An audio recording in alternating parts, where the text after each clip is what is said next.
fait, le leadership infirmier, ça se manifeste que dans la vie de tous les jours, il y a plusieurs intervenants, plusieurs professionnels. On est comme la pierre angulaire, tout tourne autour de nous, même si tout le monde met la main à la pâte. Donc, il faut qu'on s'assure de vraiment prendre beaucoup d'initiatives. On est souvent dans des situations où ce qu'on est pas confortable. Il faut vraiment donner notre 110%. Fait qu'il faut vraiment développer notre débrouillardise. À travers ça, il faut gérer aussi notre stress, puis vraiment donner le meilleur de nous-mêmes. Donc, vraiment, au final, pour obtenir les meilleurs soins possibles.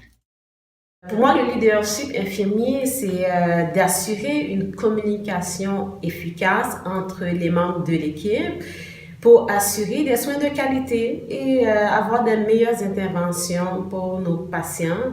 Mais tout cela se fait dans un cadre de respect mutuel et interpersonnel aussi. Donc, exemple que je pourrais donner pour le leadership infirmier, c'est dans ma pratique, c'est admettons qu'on a un ajustement moléculaire à faire, donc je vais m'assurer que tous les membres de l'équipe sont au courant de qu'est-ce qui est en place pour le patient, puis quels sont les symptômes qu'on doit observer pour le patient en question, pour qu'on puisse arriver à un meilleur résultat.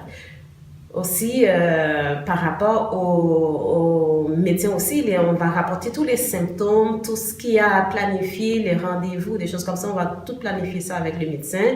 Au niveau du PTI, les suivis, puis rapporter aussi, faire le suivi des médications avec tout le monde.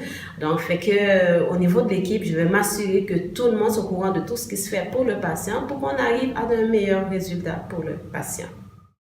Au quotidien, mon leadership infirmier est plutôt directif en situation de crise.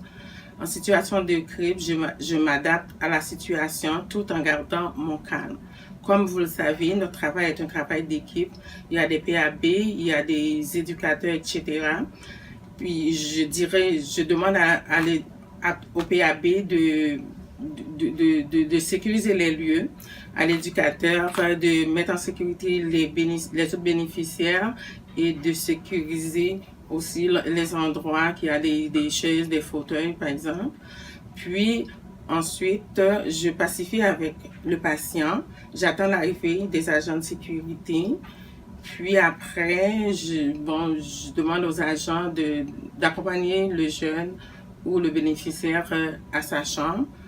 Par la suite, je fais un retour informel avec mon équipe.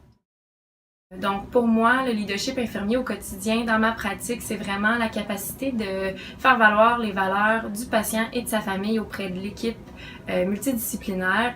C'est aussi de ne pas oublier de faire valoir ça aussi auprès de l'équipe qui est plus terrain. Donc je parle des préposés, les éducateurs, donc pour s'assurer que c'est vraiment mis en place sur le plancher et aussi assurer un rôle de coordination, donc vraiment d'aller voir auprès de chaque professionnel qu'est-ce qu'ils ont décelé comme besoin ou problème et de faire valoir ça auprès de l'équipe et du médecin là, pendant les rencontres multidisciplinaires.